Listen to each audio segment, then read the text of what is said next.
Hi friends, ನಮಸ್ಕಾರ ಎಲ್ರಿಗೂ. Welcome back to our YouTube channel. Friends, ನಾನಿವತ್ತು ಹಿರಳೆಕಾಯಿಯಿಂದ ಮತ್ತೊಂದು ರೆಸಿಪಿನ ನಿಮ್ಮ ಜೊತೆ ಶೇರ್ ಮಾಡ್ಕೊತಾ ಇದ್ದೀನಿ. ಇದು ನನಗೆ ನನ್ನ ನೈಬರ್ಸ್ ಕೊಟ್ಟಿದ್ದು ಹಿರಳೆಕಾಯಿ. ಒಂದೆರಡು ಮೂರು ಹಿರಳೆಕಾಯಿನ ಕೊಟ್ಟಿದ್ದರು. ನಾನಿಲ್ಲಿ 2 ಹಿರಳೆಕಾಯಿನ ರೆಸಿಪಿ ಮಾಡಿ ತೋರಿಸ್ತಾ ಇದ್ದೀನಿ. ಇದು ಬಂದು ನಮ್ಮ ಅಜ್ಜಿ ರೆಸಿಪಿ. ಮಲೆನಾಡು ಸೈಡಲ್ಲಿ ಜಾಸ್ತಿ ಈ ರೆಸಿಪಿನ ಮಾಡ್ತಾರೆ. ಇವಾಗ ಕೆಲಸಕ್ಕೆಲ್ಲ ಜನ ಜಾಸ್ತಿ ಬಂದಾಗ ನೆಂಚ್ಕೊಳ್ಳೋದಕ್ಕೆ ಏನೂ ಇರಲ್ಲ. ಉಪ್ಪಿನಕಾಯಿ ಎಲ್ಲ ಹಾಕ್ಕೋಬೇಕಂದ್ರೆ ಒಂದು 2-3 ದಿನ ಆಗುತ್ತೆ. ಅಂಥ ಟೈಮಲ್ಲಿ ಈ ರೀತಿ ಅರ್ಜೆಂಟಿಗೆ ಎಮರ್ಜೆನ್ಸಿಯಾಗಿ ಇನ್ಸ್ಟಂಟಾಗಿ ಉಪ್ಪಿನಕಾಯಿ ಮಾಡ್ಕೊಳ್ಳೋದು ಯಾವ ರೀತಿ ಅಂತ ಈ ವಿಡಿಯೋದಲ್ಲಿ ತೋರಿಸ್ತಾ ಇದ್ದೀನಿ. ರುಚಿ ಮಾತ್ರ ತುಂಬ ಚೆನ್ನಾಗಿರುತ್ತೆ. ನೀವು ಒಂದು ಸಲ ಟ್ರೈ ಮಾಡಿ. ಹೇಗೆ ಬಂದಿತ್ತು ಅಂತ ಕಮೆಂಟ್ ಬಾಕ್ಸಲ್ಲಿ ಕಮೆಂಟ್ ಮಾಡಿ ಹೇಳಿ, ಆಯಿತಾ. ನಾನಿಲ್ಲಿ 2 ಹಿರಳೆಕಾಯಿನ ತೊಗೊಂಡಿದ್ದೀನಿ. ಹಣ್ಣಾಗಿದೆ ಇದು. ಸ್ವಲ್ಪ ಕಾಯಿ ಇರೋದಕ್ಕಿಂತ ಹಣ್ಣಾಗಿದ್ದರೆ ತೊಗೊಂಡ್ರೆ ಚೆನ್ನಾಗಿರುತ್ತೆ. ಇಲ್ಲಿ ಬಿಸಿನೀರನ್ನ ಕಾಯಿಸಿಟ್ಕೊಂಡಿದ್ದೀನಿ. ಈ ಬಿಸಿನೀರಲ್ಲಿ ಇದನ್ನು ಹಾಕಿ ಒಂದು 5ರಿಂದ 10 ನಿಮಿಷ ಇದನ್ನು ಹಾಗೆ ಬಿಟ್ಬಿಡಿ. ಬಿಸಿನೀರು ಹಾಕೋದ್ರಿಂದ ಹುಳಿ ನೀಟಾಗಿ ಬಿಟ್ಕೊಳ್ಳುತ್ತೆ. ಅದರಿಂದ ಇದ್ರ ಸಿಪ್ಪೆ, ಹಿರಳೆಕಾಯಿದು ಸಿಪ್ಪೆ ಮಂದ ಇರುತ್ತೆ. ಹಾಗಾಗಿ ನಾವು ಹುಳಿನ ಹಿಂಡಿ ತೆಗಿಯೋದಕ್ಕೆ ಸ್ವಲ್ಪ ಕಷ್ಟ ಆಗ್ಬೋದು. ಅದಕ್ಕೋಸ್ಕರ ಈ ರೀತಿ ನಾವು ಬಿಸಿನೀರಲ್ಲಿ ಹಾಕಿರೋದ್ರಿಂದ ಸ್ವಲ್ಪ ಸ್ಮೂತ್ ಆಗುತ್ತೆ. ಅದು ಒಂದು 10 ನಿಮಿಷ ಆಗೋಷ್ಟರಲ್ಲಿ ನಾನಿಲ್ಲಿ ಮಸಾಲೆನ ರೆಡಿ ಮಾಡ್ಕೊತಾ ಇದ್ದೀನಿ. ನಾನಿಲ್ಲಿ ಒಂದು 5 ಒಣಮೆಣ್ಸಿನ್ಕಾಯಿನ ಫ್ರೈ ಮಾಡ್ಕೊತೀನಿ. ಗರಿಯಾಗಿ ಫ್ರೈ ಮಾಡ್ಕೋಬೇಕು. ಇದಕ್ಕೊಂದು 5-6 ಹನಿ ಎಣ್ಣೆನ ಹಾಕ್ಕೊಳ್ಳಿ. ಏಕೆಂದರೆ ಹುರಿಬೇಕಾದ್ರೆ ಘಾಟು ಬರೋಲ್ಲ ಮತ್ತು ಚೆನ್ನಾಗಾಗುತ್ತೆ ರುಚಿನೂ. ಅದಕ್ಕೋಸ್ಕರ ಒಂದು 1/4 ಸ್ಪೂನಷ್ಟು ಎಣ್ಣೆ ಹಾಕ್ಕೊಂಡ್ರೆ ಸಾಕಾಗತ್ತೆ. ನೀವು ಕಮ್ಮಿ ಉರಿನಲ್ಲಿ ಇಟ್ಕೊಂಡು ಇದು ಗರಿ ಆಗಿ ಬರೋ ತನಕ ನೀವು ಫ್ರೈ ಮಾಡ್ಕೊಳ್ಳಿ. ಇದು ನೀವು ಬೇಕಂದರೆ ಇದಕ್ಕೆ ಖಾರದ ಪುಡಿ ಬೇಕಾದರೂ ಡೈರೆಕ್ಟ್ ಖಾರ ಪುಡಿದು ಹಾಕೋಬೋದು. ಆದರೆ ನಿಮಗೆ ಗ್ರೇವಿ ಥರ ಬೇಕು ಅಂತಂದರೆ ಈ ರೀತಿ ಒಣಮೆಣ್ಸಿನ್ಕಾಯಿನ ರುಬ್ಕೊಂಡ್ರೆ ಚೆನ್ನಾಗಾಗತ್ತೆ. ಸಿಮ್ಮಲ್ಲೇ ಇಟ್ಕೊಳ್ಳಿ. ನಾವು ಸೀಸಬಾರ್ದು. ಇದನ್ನು ಸೀಸಿದ್ರೆ ಕಲರ್ ಚೇಂಜ್ ಆಗಿಬಿಡುತ್ತೆ. ಉಪ್ಪಿನಕಾಯಿ ಕೆಂಪು ಬದಲು ಕಪ್ಪಾಗಿಬಿಡುತ್ತೆ. ಅದಕ್ಕೋಸ್ಕರ ನೀಟಾಗಿ ಇದನ್ನು ಫ್ರೈ ಮಾಡ್ಕೊಳ್ಳಿ. ನೋಡಿ, ಇಷ್ಟ ಆದರೆ ಸಾಕಾಗತ್ತೆ. ನಿಮಗೆ ಗೊತ್ತಾಗುತ್ತೆ ಇದನ್ನು ಫ್ರೈ ಮಾಡಬೇಕಾದ್ರೇ ಗರಿ ಆಗಿದ್ದಾಗ ಸೌಂಡ್ ಚೇಂಜ್ ಬರುತ್ತೆ. ಇವಾಗ ಇದಕ್ಕೆ ನಾನು ಜೀರಿಗೆನ ಸೇರಿಸ್ಕೊತಾ ಇದ್ದೀನಿ. ಇಲ್ಲಿ 3/4 ಟೇಬಲ್ ಸ್ಪೂನಷ್ಟು ಜೀರಿಗೆನ ಸೇರಿಸ್ಕೊತಾ ಇದ್ದೀನಿ. ನಾನಿಲ್ಲಿ 2 ಹಿರಳೆಕಾಯಿಗೆ ತೋರಿಸ್ತಾ ಇರೋದು. ಒಂದು ಅರ್ಧ ಟೇಬಲ್ ಸ್ಪೂನಷ್ಟು ಸಾಸಿವೆ, ಒಂದು 1/4 ಟೇಬಲ್ ಸ್ಪೂನಷ್ಟು ಮೆಂತ್ಯನ ಸೇರಿಸ್ತಾ ಇದ್ದೀನಿ. ಸಾಸಿವೆ ಬಂದು ಉಪ್ಪಿನಕಾಯಿ ಬೇಗ ಹಾಳಾಗಬಾರ್ದು ಅನ್ನೋದಕ್ಕೋಸ್ಕರ ಸಾಸಿವೆನ ಸೇರಿಸ್ಕೊತಾ ಇರೋದು. ಇದನ್ನಷ್ಟೇ ತುಂಬ ಹುರಿಯೋದಕ್ಕೆ ಹೋಗ್ಬಿಡಿ. ಇದು ಬಾಣಲಿ ಬಿಸಿ ಇರುತ್ತೆ. ಹಾಗಾಗಿ ಸ್ಟವ್ ಆಫ್ ಮಾಡ್ಕೊಂಡು ಹಾಗೆ ಜಸ್ಟ್ ಮಿಕ್ಸ್ ಮಾಡಿಕೊಂಡ್ರೆ ಸಾಕಾಗತ್ತೆ. ಸ್ವಲ್ಪ ತಣ್ಣಗಾಗಲಿ, ಇದನ್ನು ಹಾಗೆ ಬಿಟ್ಬಿಡಿ. ಅಷ್ಟರಲ್ಲಿ ನೋಡಿ, ಹಿರಳೆಕಾಯಿ ನಾವು ಬಿಸಿನೀರಲ್ಲಿ ಹಾಕಿಟ್ಟಿರೋದ್ರಿಂದ ಸ್ವಲ್ಪ ಸಾಫ್ಟ್ ಆಗಿರುತ್ತೆ.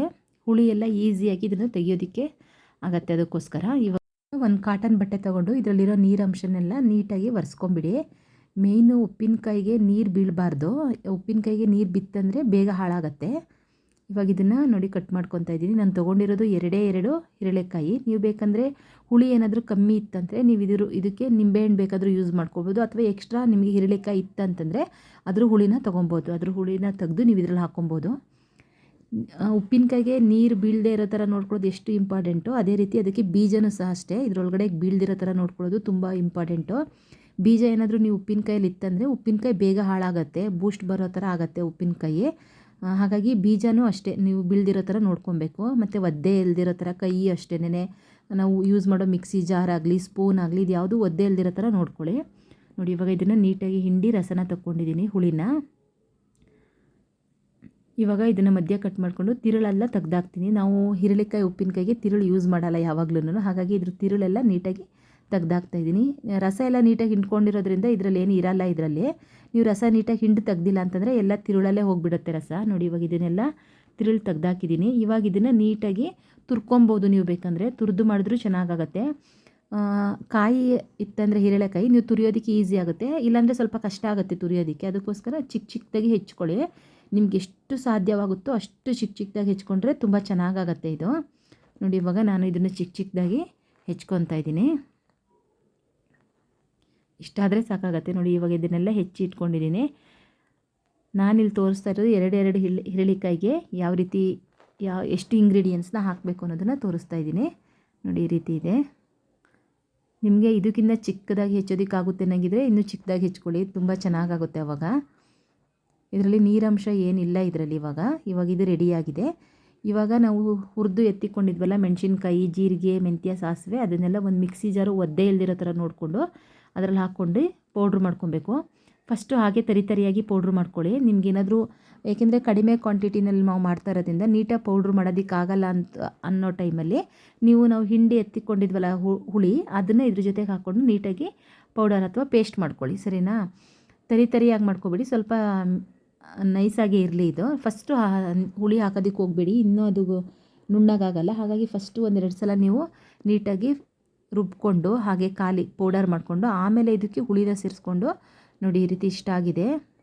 ಇವಾಗ ಇದಕ್ಕೆ ನೀವು ಇನ್ನೂ ಪೌಡರ್ ಆಗಲ್ಲ ಅನ್ನೋ ಟೈಮಲ್ಲಿ ಅದಕ್ಕೆ ಹುಳಿನ ಸೇರಿಸ್ಕೊಳ್ಳಿ. ನೀವು ಹುಳಿನ ಸೇರಿಸ್ಕೊಂಡು ನೀಟಾಗಿ ಪೇಸ್ಟ್ ಥರ ಮಾಡ್ಕೊಳ್ಳಿ. ನೋಡಿ ನಾನು ತೊಗೊಂಡಿರೋ ಎರಡು ಈರುಳ್ಳಿಕಾಯಿಗೆ ಎಷ್ಟೊಂದು ರಸ ಬಂದಿದೆ. ಇದನ್ನು ನೀವು ಬೇಕಂದರೆ ಚಿತ್ರಾನ್ನನೂ ಮಾಡ್ಕೊಬೋದು, ಜ್ಯೂಸ್ ಮಾಡ್ಕೊಬೋದು. ತುಂಬ ಬೆನಿಫಿಟ್ ಇದೆ ಈರುಳ್ಳಿಕಾಯಿಂದ. ಮೇಯ್ನ್ ಪಿತ್ತಕ್ಕಂತೂ ಹೇಳಿ ಮಾಡಿಸಿದ್ದು. ನೋಡಿ ಇವಾಗ ಈ ಥರ ಆಗಿದೆ. ಇದನ್ನೆಲ್ಲ ಸೈಡಲ್ಲಿ ಎತ್ತಿಕ್ಕೊಳ್ತಾ ಇದ್ದೀನಿ. ಇವಾಗ ಇದೇ ಬಾಣಲಿನಲ್ಲಿ ನಾನು ಮೆಣಸಿನ್ಕಾಯಿ ಎಲ್ಲ ಹುರ್ಕೊಂಡಿದ್ನಲ್ಲ ಅದೇ ಬಾಣಲಿನ ಬಿಸಿಗೆ ಇಟ್ಕೊತಾ ಇದ್ದೀನಿ. ಎಣ್ಣೆ ಸ್ವಲ್ಪ ಜಾಸ್ತಿ ಬೇಕಾಗತ್ತೆ.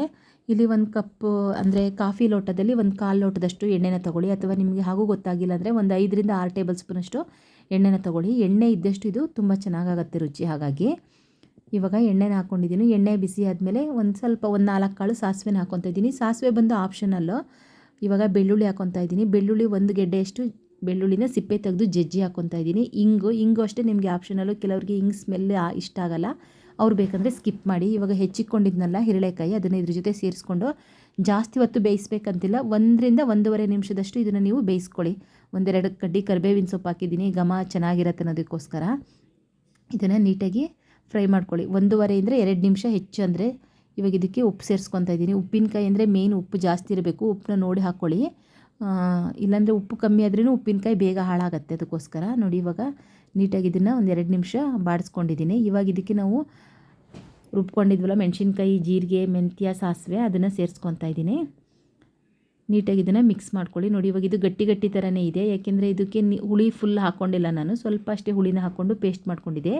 ಇನ್ನು ಮಿಕ್ಕಿರೋ ಹುಳಿ ಇದೆಯಲ್ಲ ಅದನ್ನು ಮಿಕ್ಸಿ ಜಾರ್ನ ತೊಳೆದ್ಬಿಟ್ಟು ಹುಳಿನಲ್ಲೇನೆ ಅದನ್ನು ಅದ್ರ ಜೊತೆಗೆ ಸೇರಿಸ್ಕೊತಾ ಇದ್ದೀನಿ. ಯಾಕೆಂದರೆ ನಾವು ಬೇರೆ ನೀರೇನು ಯೂಸ್ ಮಾಡೋದಿಲ್ಲ, ಎಲ್ಲ ಮಿಕ್ಸಿ ಜಾರಿಗೆ ಅಂಟ್ಕೊಂಡಿರುತ್ತಲ್ಲ ಅದಕ್ಕೋಸ್ಕರ. ನೋಡಿ ಇವಾಗ ಆ ಹುಳಿನೆಲ್ಲ ಇದರಲ್ಲಿ ಹಾಕ್ಕೊಂಡಿದ್ದೀನಿ. ನೀಟಾಗಿ ಇದನ್ನು ಮಿಕ್ಸ್ ಮಾಡ್ಕೊಳ್ಳಿ. ನೀವು ಬೇಕಂದರೆ ಇವಾಗ ಉಪ್ಪು ಕಮ್ಮಿ ಆಗಿತ್ತಂದರೆ ಈ ಟೈಮಲ್ಲಿ ಉಪ್ಪು ಬೇಕಂದ್ರೂ ನೋಡ್ಕೊಬೋದು. ನಿಮ್ಗೆ ಬೇಕಂದರೆ ಉಪ್ಪು ಕಮ್ಮಿ ಇತ್ತಂದರೆ ಸೇರಿಸ್ಕೊಳ್ಳಿ. ನೋಡಿ ಇಷ್ಟ ಆಗಿದೆ. ಇದನ್ನ ಎಲ್ಲಿ ತನಕ ನಾವು ಮಿಕ್ಸ್ ಮಾಡ್ಕೋಬೇಕಂತಂದರೆ ಇದರಲ್ಲಿ ಎಣ್ಣೆ ಬಿಡುತ್ತೆ, ಅಲ್ಲಿ ತನಕ ನಾವು ಮಾಡ್ಕೋಬೇಕು. ನಾವು ಇಷ್ಟಕ್ಕೆ ಏನಾದರೂ ಇದನ್ನು ಬಾಕ್ಸಲ್ಲಿ ಏನಾದರೂ ಹಾಕಿ ಎತ್ತಿಕ್ಬಿಟ್ರೆ ಇದು ಅಷ್ಟೇ ಬೂಸ್ಟ್ ಬಂದಿರೋ ಥರ ಆಗಿಬಿಡುತ್ತೆ. ಸ್ವಲ್ಪ ನಾನಿಲ್ಲೊಂದು ಚಿಕ್ಕ ಗಾತ್ರದಷ್ಟು ಬೆಲ್ಲನ ಸೇರಿಸ್ಕೊಂಡಿದ್ದೀನಿ. ನಿಮಗೆ ಬೇಕೆಂದರೆ ಸೇರಿಸ್ಕೊಳ್ಳಿ, ಏನಾದರೂ ಸ್ಕಿಪ್ ಮಾಡಿ. ನಮಗೆ ಹಿರಳಿಕಾಯಿ ಉಪ್ಪಿನಕಾಯಿ ಕಹಿ ಇದ್ರೇ ಇಷ್ಟ ಆಗುತ್ತೆ, ಬೆಲ್ಲ ಇದ್ದರೆ ಅಷ್ಟು ಇಷ್ಟ ಆಗೋಲ್ಲ. ಆದರೆ ಉಪ್ಪು, ಖಾರ, ಹುಳಿ, ಕಹಿ, ಸಿಹಿ ಎಲ್ಲ ಇದ್ದರೆ ಒಂಥರ ಟೇಸ್ಟ್ ಚೇಂಜ್ ಇರುತ್ತೆ ಅನ್ನೋದಕ್ಕೋಸ್ಕರ ಸ್ವಲ್ಪ ಬೆಲ್ಲನ ಸೇರಿಸ್ಕೊಂಡು ಒಂದು ಚಿಕ್ಕ ಗೋಲಿ ಗಾತ್ರದಷ್ಟು ಬೆಲ್ಲನ ಸೇರಿಸ್ಕೊಂಡಿದ್ದೀನಿ ಅಷ್ಟೇನೆ. ಇವಾಗ ನೋಡಿ ಬಿಸಿ ಬಿಸಿ ಅನ್ನದ ಜೊತೆಗೆ ಇದನ್ನು ಹಾಕ್ಕೊಂಡು ತಿಂತಾಯಿದ್ರೆ ಸೂಪರಾಗಿರುತ್ತೆ. ನಿಮಗೆ ಬೇಕಂದರೆ ಸ್ವಲ್ಪ ತುಪ್ಪ ಹಾಕ್ಕೊಳ್ಳಿ, ಇನ್ನೂ ಚೆನ್ನಾಗಿರುತ್ತೆ. ಒಂದು ಸಲ ಮಾಡಿ ಹೇಗೆ ಬಂದಿತ್ತು ಅಂತ ಕಮೆಂಟ್ ಮಾಡಿ ಹೇಳಿ friends. Thank you friends, thank you so much for watching. Bye bye.